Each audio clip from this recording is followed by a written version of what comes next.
Welcome to another episode of Threads of Enlightenment. As usual, you know how we do it here. I want to stop and thank our guests personally because I know they're coming with several things I deem very expensive. The first is time. And I want to thank you, Hale, for coming and sharing some of your precious time. That commodity, many of us have misused it. But here you are, and you're willing to share some of that with us. And I want to thank you personally. The other is your journey. It created who you are today. And the fact that you're here to share with us, that you're trusting us with that information so that we can learn of you and become better human spirits while we're here on this planet. Hale, thank you so much for coming to Threads of Enlightenment. Well, thank you for having me. It's great to be here. It's a pleasure. I know you have a great body of work, and tell the people. I know it'll take us a while if you begin to go into all of it, but tell them as much as you want. And then what we do here at Threads of Enlightenment is simply deconstruct, as I said to you, that story as to how did you get there? What did you Sure, overcome? sure, All of sure. those fun So, things.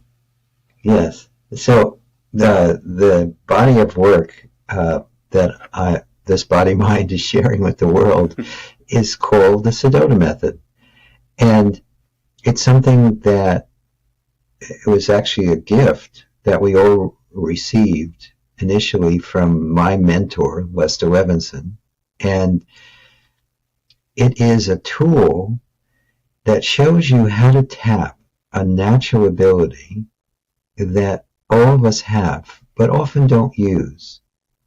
And this natural ability is the ability to let go of whatever it is that's standing in our way, both from having, being, and doing what we choose, but also whatever is preventing us inside from just fully embracing this life as it is unfolding. Often in life, we're running interference. We're not really relating to life. We're relating to our picture of the way it should be or could be. And in doing that, we're not really fully alive. Yep. We're holding back, we're holding on, we're just struggling and suffering unnecessarily. And the Sedona method is a tool that shows you how to get out of the struggle, to let go of the baggage you're carrying from whenever it's from. It could be from a moment ago, or it could be from when you were very young.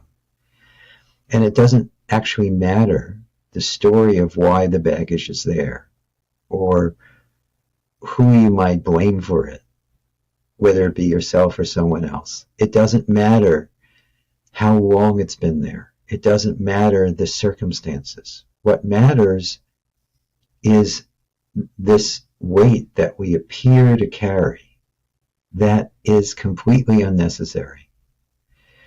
As you put your baggage down, then you can just fully celebrate life as it is. Everyone and everything. You can discover that everyone and everything is just part of the one energy that all is. That one beingness that all is. That of course includes you and me, but it's beyond you and me and is not limited by you and me. Yeah. And at the same time, whatever you're doing in life or not doing in life, whatever is happening around you, can be enriched just by you showing up and you letting go of the filters on life. So then you live life with your heart wide open and your mind fully clear. And this is a gift, not just for yourself, but for everyone and everything. And so to summarize that, feelings are just feelings. They're not facts, and they're not you, and you can let them go. And Yeah. you're not your story. You're not just the inhabitor of that physical body. You are everything, and nothing in particular. And that is already freedom. This, whatever is being experienced in this moment, whatever is apparently happening, is already boundlessness, is already beauty, is already unconditional love. Yep. Yeah. I agree. I agree 100%. And I want to tell all the listeners, I have been utilizing uh, Hale stuff for many years. When I started my journey, even way before The Secret came out, and when it came out and I saw him and was introduced, then I began to follow him because he resonated with me. And so I'm excited about this conversation because there's a lot for you and I to gain from it. Hale, talk to us about your childhood. I always like to take people back to the childhood because I tell them it is the place by which we reside for a while as we move through life. At that Yes. place is where the programming and of our belief system begins. And we have entities that are coming and vying for our attention. We have the family, we have religion, we have society, we have corporate America. If you don't believe me, look at your TV. We have all of these Uh-huh. entities outside of us telling us who we are and that we ought to behave. And I keep telling people the invisible fence by which they control the masses is the word normal. You have to be normal because Right. we're telling you what normal looks like.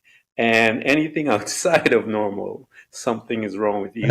So talk to us about your place of normality, where Well, you began to be I was a programmed, if you will, firstborn son in a and what Jewish did it look family, like?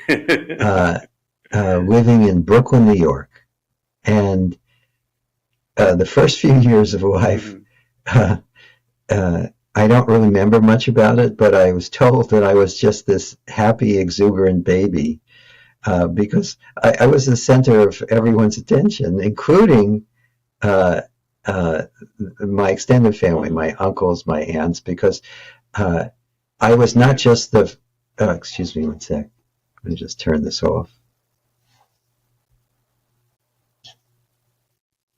Firstborn male child uh, in my father's family, for my mother and father, but for all his brothers and sisters.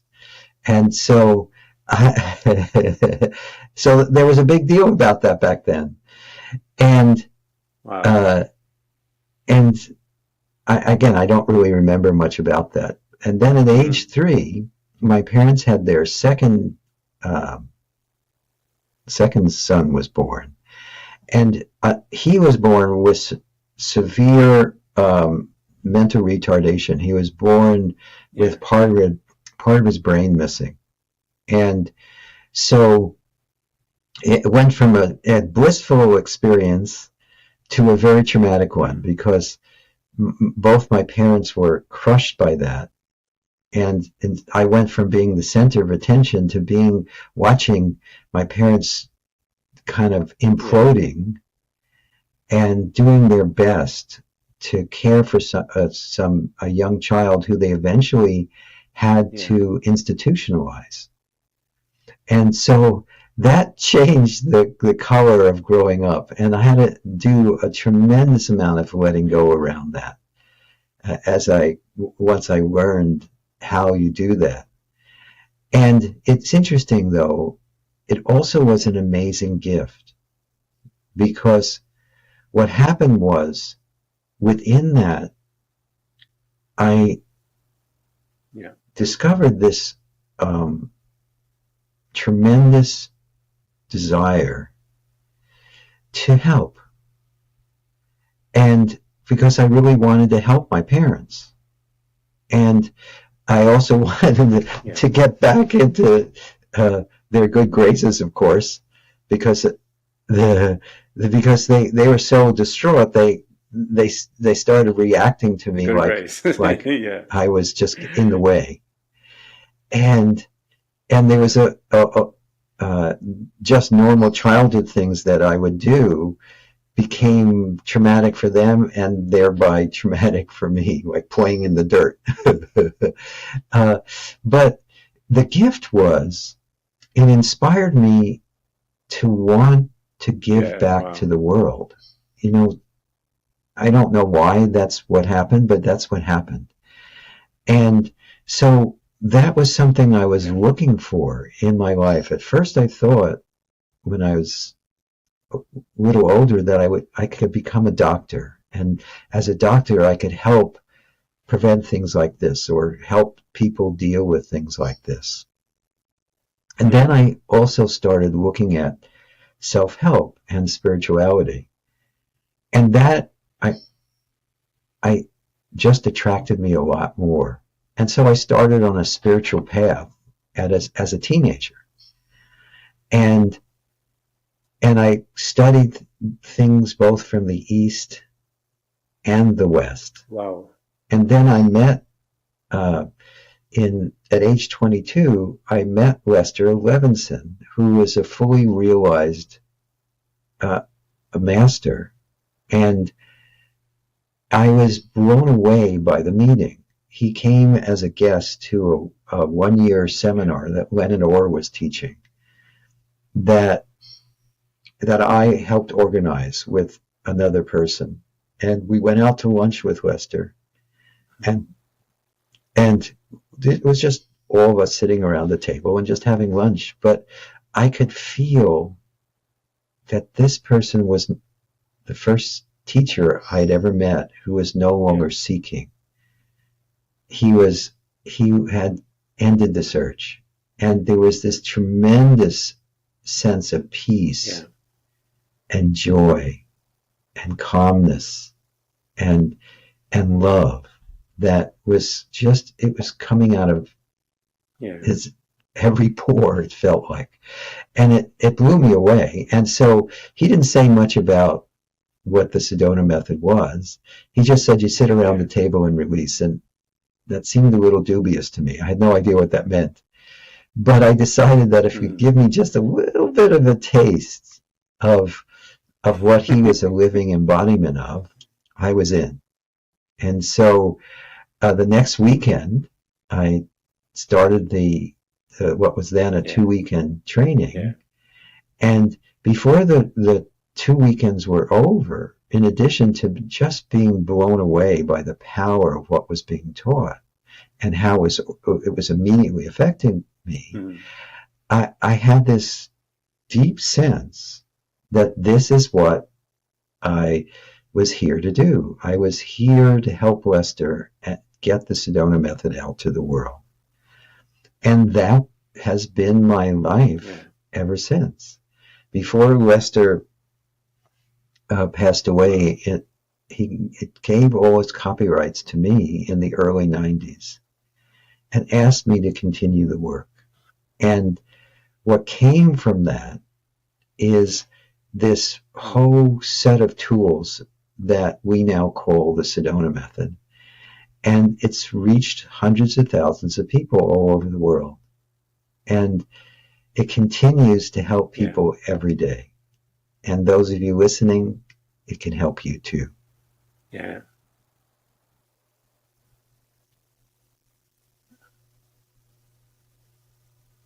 I can attest to that, guys, and I'll let as we have this conversation.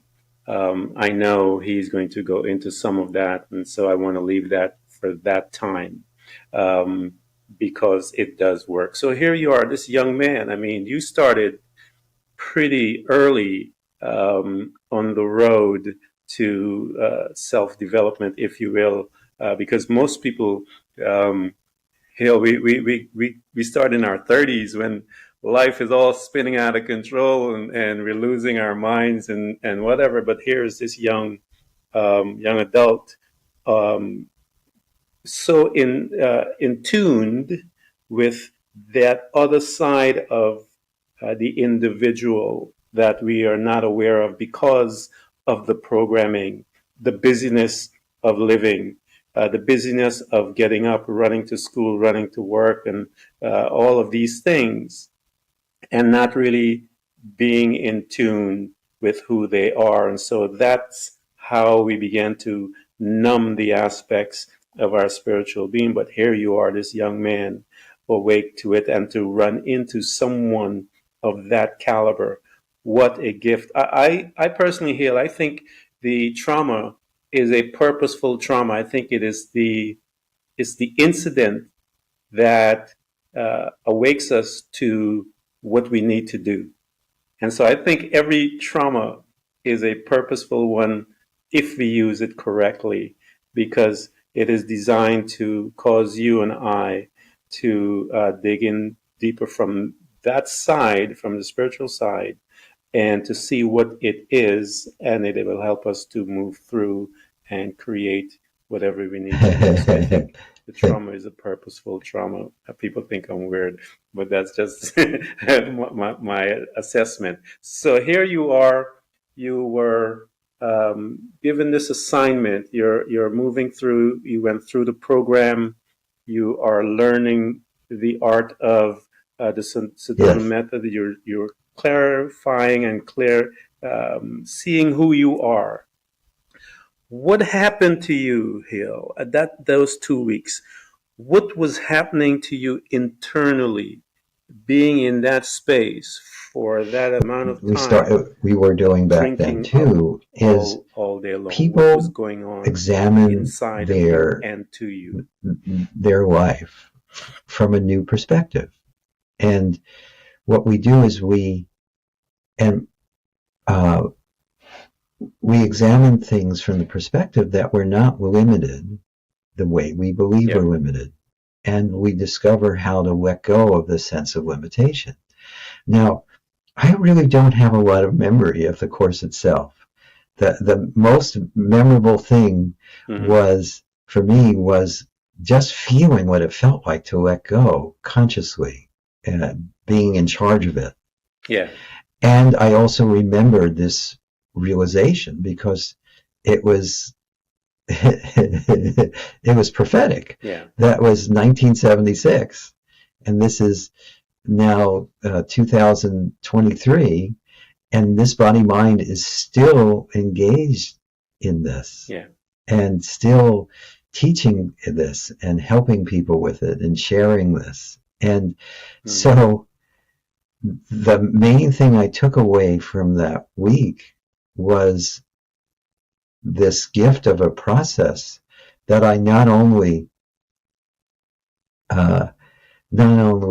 incorporated into my own life and transformed my life, but I was given this gift of sharing it, because something you mentioned earlier is that when,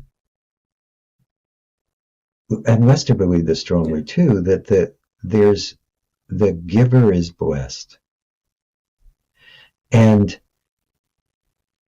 he felt that one of the highest things you can do is to support someone else in their process of self-discovery, to support them in discovering their own innate nature, their own freedom. And when I first started teaching the Sedona method in 1981, and I remember being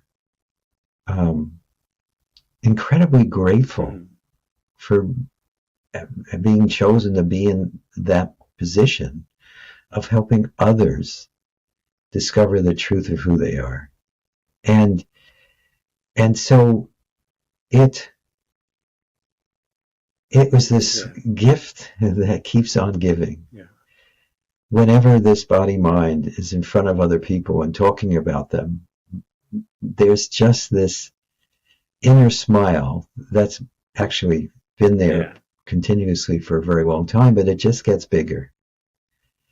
And the it is so wonderful to see Yeah. people transform, to have people have traumas they've been carrying for I, decades, ha- watch them melt yeah. and have the light come back into their eyes and the aliveness come back into their bodies, Yeah. and have them know that they now have a tool they can use to continue experiencing that in their lives, and to helping them live life to the fullest, and Hmm. helping them be free of all their inner burdens. And so I've watched people who didn't have any money let go and Yeah. become wealthy. I've watched people who were confronting very serious health conditions either Yeah. have them find the right practitioner to help them heal, uh, or uh, have the body mind heal itself, or the problem with disease is the dis-ease we have with it.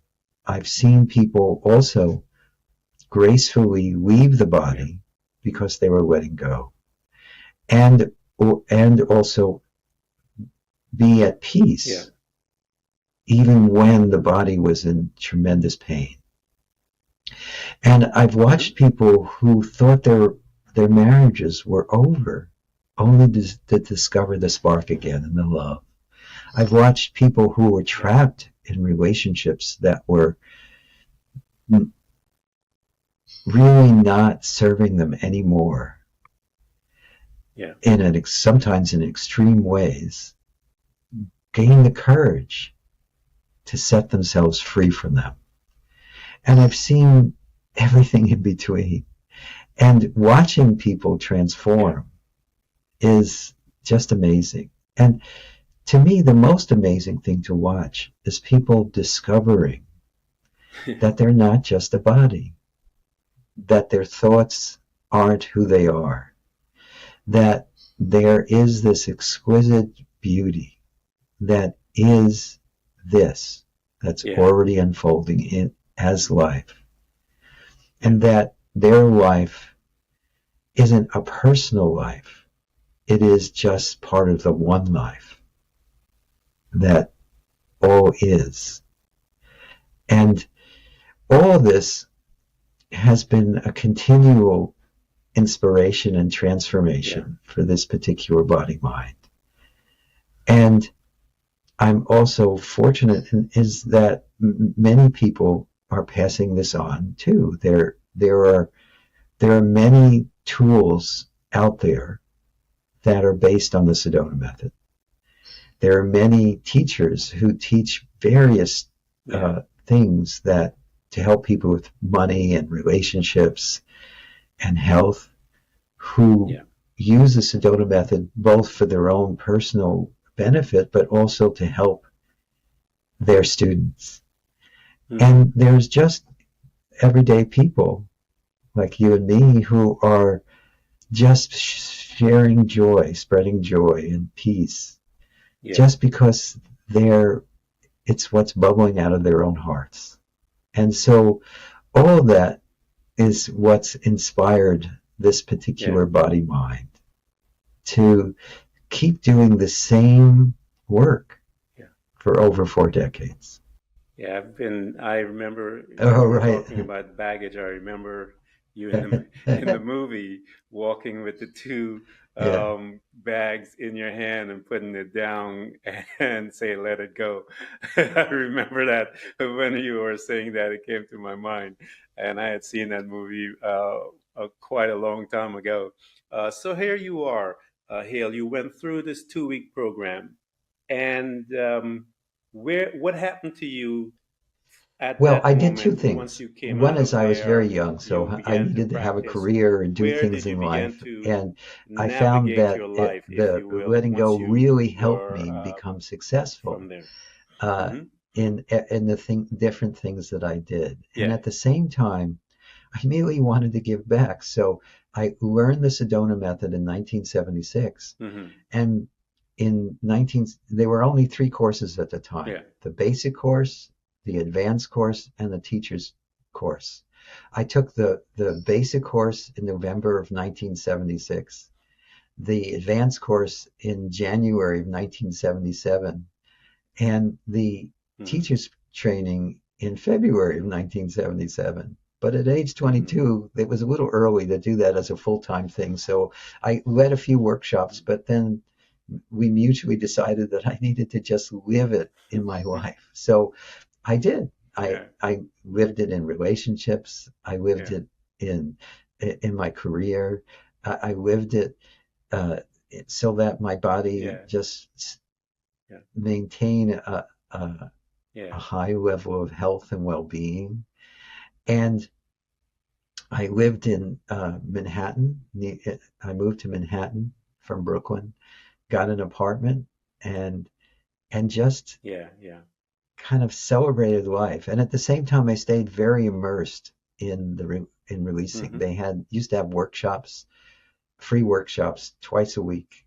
I think it was Wednesdays and Fridays. I can't remember now, but it was twice a week, and I Yeah. rarely missed one.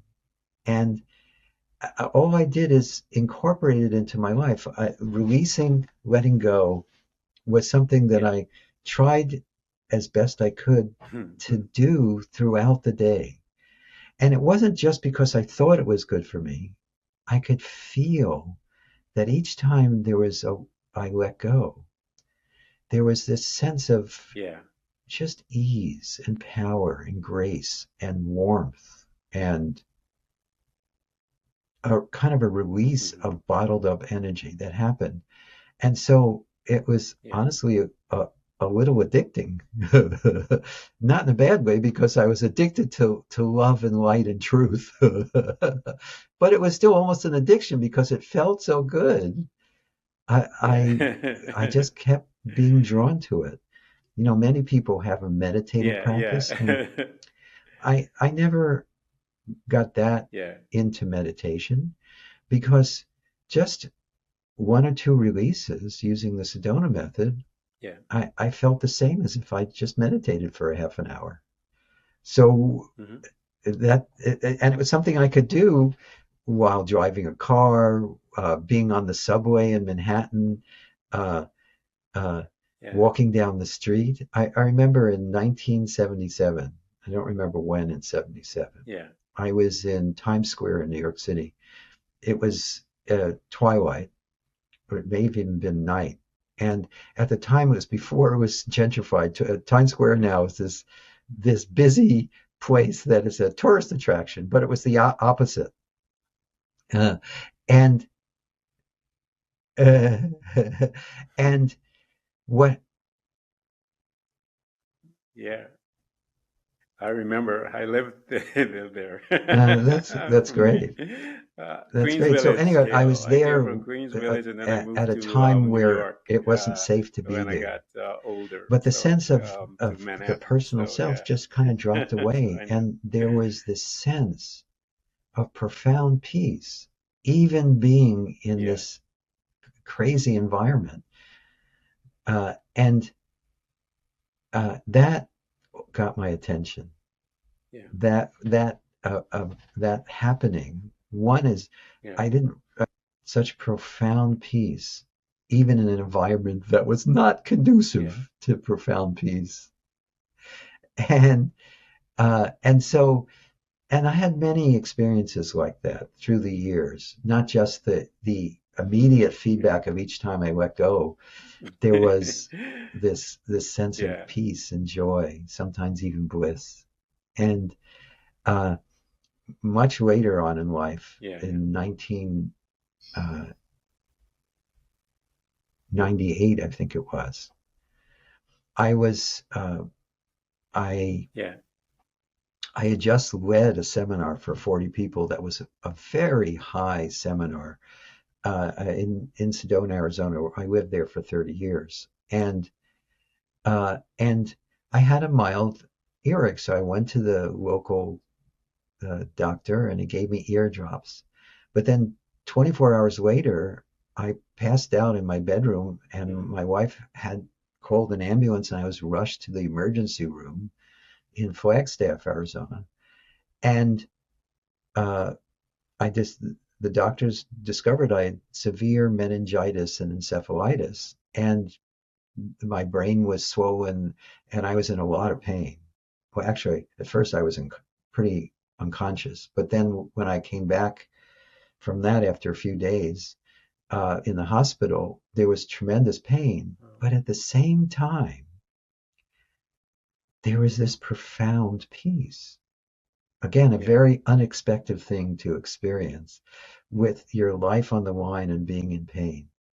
And again, that was Mm. another extreme example of the power of letting go.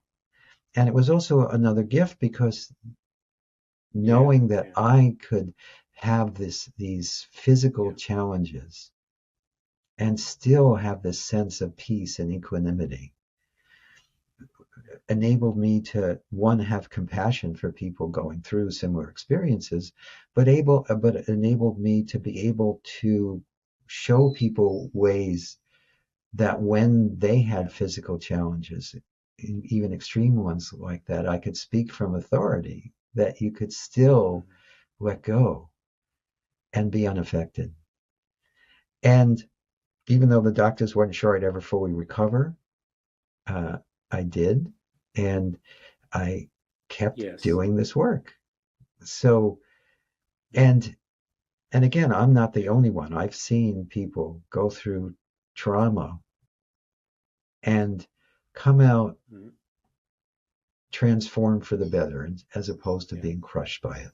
Yeah. I think I tell people meditation, and people, when you say meditation, Hale, they think you Yes, have to be there for yes, 40 yes, hours and 2 hours and days and all that stuff. Meditation is changing your state, and it could take you a couple yes, of seconds to do that yes, if you know what to do and how to bring yourself into that state. You yes, don't need an hour. You just need to change your state. And how quick you do that is just as powerful if you sit there for several hours. And to be doing that daily and constantly is a powerful place to be and to live. And so it is a changing of the state.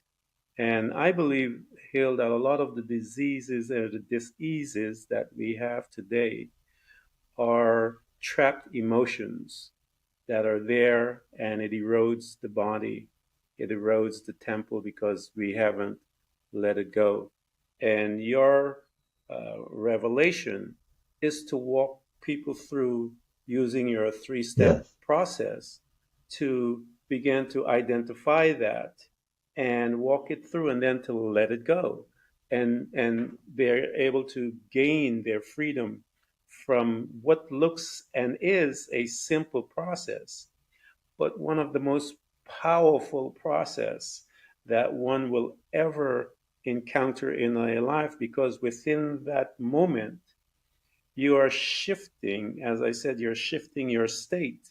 You are now creating a brand new state, and that state that brand new state is that state of freedom. You're walking through within just a few steps and changing your life. And I'm talking to people that you're listening to me. I'm talking to you stuff that has happened to me personally. Um, I have used Hale's technique to free myself from things that were those briefcases, the two bags. I keep seeing you walking Hale with those two bags in that movie, man, uh, carrying this heavy thing. I was that way, and I'm able to yes, let go of many things. And letting go is a daily practice that one must become a lifestyle. And as you do that, you begin to, as Hale was saying, people can get healed from that lifestyle. People's relationship can be saved from that lifestyle. So here you are, you have practicing it now. You are in a life. You're able to become a teacher, a servant, if you will, and educating people as to who they are. I want you to take and you mentioned some beautiful stories, about the effect that people have done, and I know there are millions here that you've come across in your life, and that have been utilizing your technique. Walk with us, take us into that space, and I'm going to recommend people look at the movie as well because you get a chance to experience it. Take us into your a meeting with one of those folks that you're sitting Well, down but and you why don't see we them. I know do? you were Why don't sensing we them because you're actually spiritually in take tune, and you can see your listeners and the viewers into the baggage that experience they're itself? coming Why with, don't, if you rather will. than me describing what a And you're meeting's sitting down like, with them, why don't we turn and you're this into excited about a this five meeting. minute Talk session to us here. that will help people come away with a small taste of what the tool can do for them, and a tool that they can start to use right away. Do you think that's a good idea? Yes, excellent. That's great. That's great. Oh, So, definitely. uh, before I take us into a process, well, one of the things I Yeah, I like to think so. do when I'm I'm leading the excited for them seminars because I know is, that many of them will be or free trying to and walking describe into this that to freedom. someone who So, doesn't really yes, know that much about it, is to demystify letting go. Because a lot of us think it has to be hard work. And many tools believe you have to go back and re-experience things or understand why you feel the way you feel. And this little uh, analogy I'm going to do now with everyone will help you to see how simple and powerful it can be. And then I'll describe the process we're going to go through together, and then I'll take us through the process. For or wherever you're sitting. Uh, and if you're in a place where you can't do this easily, then just imagine doing it. So, for the sake of this analogy, this pen or this pencil or this paperclip or whatever you're holding in your definitely. hand represents your limiting thoughts and feelings and beliefs, your anger, your fear, your frustration, your Mhm. anxiety, whatever it is. And your hand represents your gut or your awareness. So now close your hand around the object and Yeah, grip it really tightly. Now, if you did this long enough, it would start to feel really familiar and also really uncomfortable. But that's enough gripping. Now roll this around in your hand. Is this object attached to your hand? Obviously not. But this is how it feels when we've held on to a feeling for a while. It feels like it is us. It's even in our language. We don't usually say, I feel sad. We say, I'm sad. We don't usually okay. say, I feel angry. We say, Hmm. I'm angry. I am the anger. I am the sadness. And that's actually how it feels to us. So now close your hand lightly around the object Yeah, and could you just let it go? Just drop it. That's what we mean by letting go. It really can be that simple. yeah. And it's hard to imagine at first that it can be. Hmm. So let's go through it experientially. I'm going to ask a series of questions that pull you into a natural ability that you already have. Young children come in knowing how to Yeah. do this. Unfortunately, we train them out of it as adults, not intentionally, but it's what happens.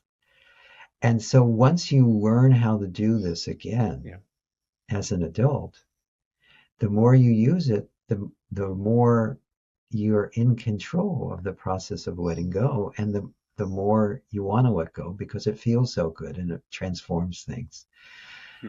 So the Yeah. first process we're going to do together is a basic process that we usually start with.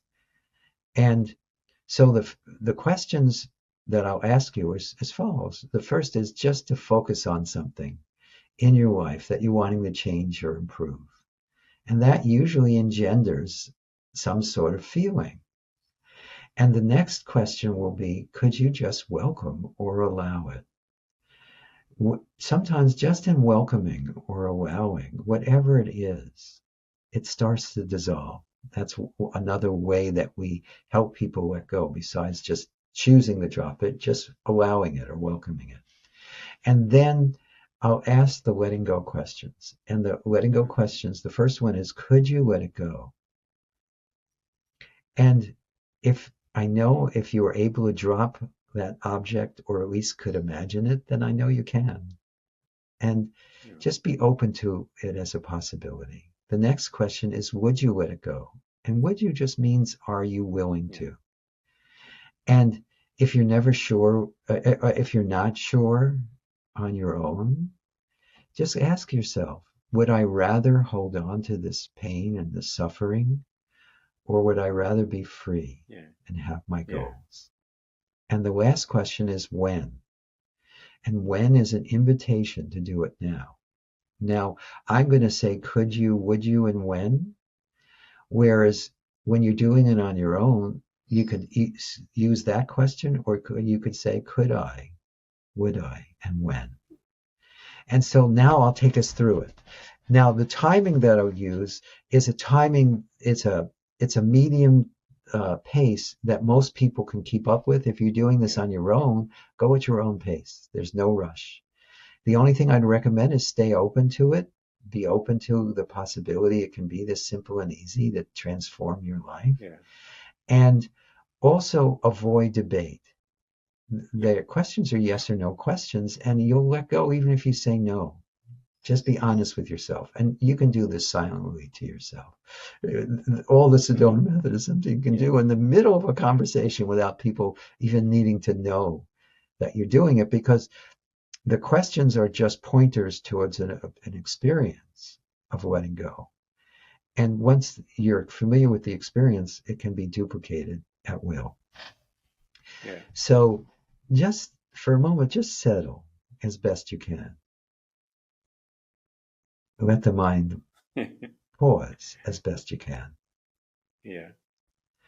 And just notice what is apparently happening.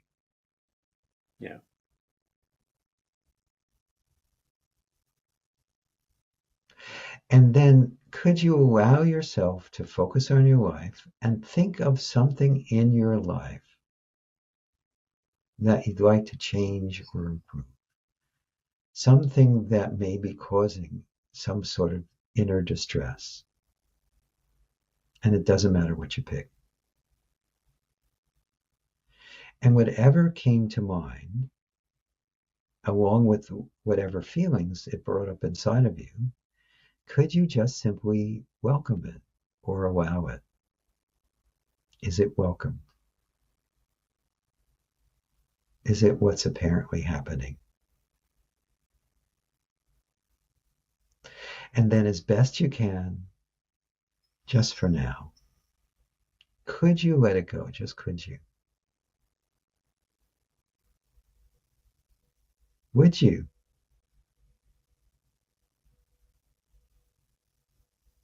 When? Now, you might have felt a little letting go on could you, a little on would you, and more on when, or you may have saved it up, or you may not be sure yet. Just stay open to it, because we'll go through it a couple more times so you can get more of a feeling sense of what's being pointed to.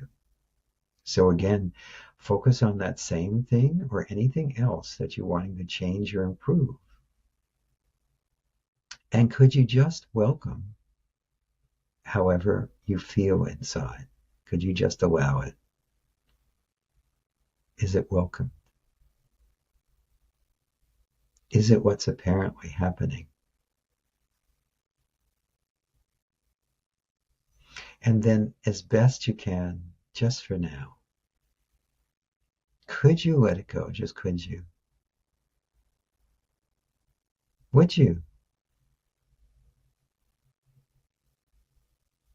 when. Now, that time you probably felt it a little more. Some of the debate may be dropping away. And by the way, I'm not saying you're letting go of the situation, you're letting go of your feelings about it, which opens the door to transformation. So let's run through that one more time. Allow yourself again to focus on that same thing or anything else that you wanted to change or improve. And could you just simply welcome whatever that stirs up inside? Could you just let it be here? Is it welcome? Is it what's apparently happening?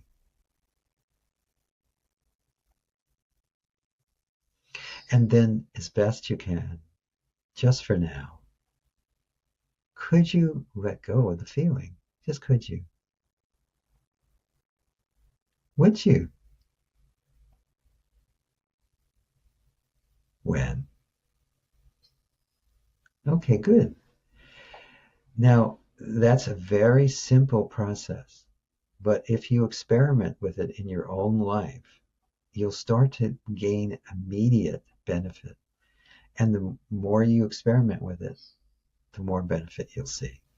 And I know that Hale, when I was going through with mine, some of the dark times in my life, I would use this method and it would usher me into this laughter.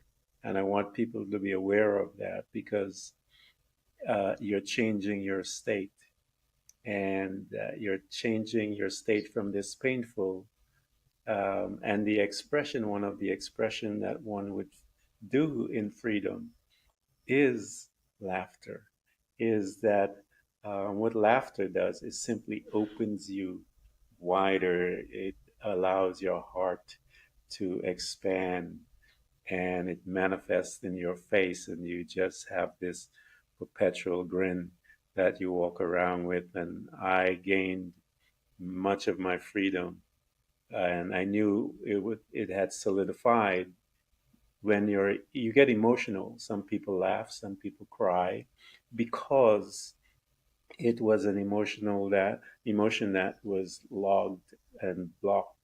And when you identify it, you feel it, you identify it. And when as Hale began to ask Yes. those questions, and you ask those questions to yourself, many cry, some laugh, some weep, but the expression is you have been freed. And yeah, that's one way of maybe celebrating it. Maybe that's how we celebrate it, that we, um, however we choose to celebrate it through that uh, release. But that was a powerful, I know it works. And that is why I wanted you to do that, because I know many of those that are maybe listening to this will obtain that freedom and experience it, many of them maybe for the first time. And to see that it's not a long time, Right. it's just intention of what you do. And that intention Yeah, again, is only a few steps, it'll your change your pump life. was primed. And You've been so, doing this for um, decades, so uh, it yeah, I doesn't don't take even know much. what to. I went through one a couple as you were doing them, and so I'm in that state that you're familiar with. Oh, don't bring yourself back. Just just enjoy And it. I am there. Yes. I know I've crossed over, and so I'm trying to bring myself back to so that we can engage, you know. Yes. Yeah, it's a place of bliss, and you ought to be visiting there daily, as Right. I agree with many you. people are hooked on things. I mean, why not? This is a good thing to be hooked on. I know the young people today, many are, Hale, are hooked on their phones, Right. computer, and coffee. You can name thousands of things that one can be hooked on, and I tell people you're meditating all day, you just don't know it. You have picked a thought, and but when you are doing this, you are Yes. now Yes. purposely doing it. You're not just sitting there and it happens. And when you become that purposeful creator, life becomes more interesting. It's more of a participation, a joy comes. And so you ought to be hooked on the experience of freedom. It is a powerful thing. And so many of you need to start practicing it as often as you can, and you will see that the phone and the computer and all the other things Yeah, will yeah. lose their value. Right now, they're valuable to you. But when you begin to put some value into you, you will lose that phone will not gain all of your attention. You will be loving, as Hale said earlier, you got hooked on it, you know, and that bliss, you're going to want to get hooked. And so here you are. You've been doing this for 30, 40 years, maybe even longer, Hale, and you've seen, as I said, thousands. I am one of those that have been using your technique and getting extreme powerful results. And anyone, I invite you guys to get into his space. I will provide all of those things. Get into his books. He has a series of books. He has a series of programs that you need to go. Some movies are out there, some videos. He has his own podcasts. All of those things you need to get into his space. Why I tell people don't be a member. A lot of churches, as they say, are busy about members. I am not interested in members. Disciples change the world, Hale. Disciples become a disciple. As Hale became a disciple, he was able to change the world. And so I invite you guys to come into his space and become a disciple so that you can change your life first and then change your world. And so I want to thank you so much because your insight Oh, has thank been you. This has such a been really a lot valuable of tool fun. for my life personally. And I actually have deposited a lot of what you have taught me here, and I've learned from you. I've deposited that into my children's life, and so I see them doing the same as you have taught me many years ago. So thank you so much for coming to Threads of Enlightenment. Oh, again, thank you.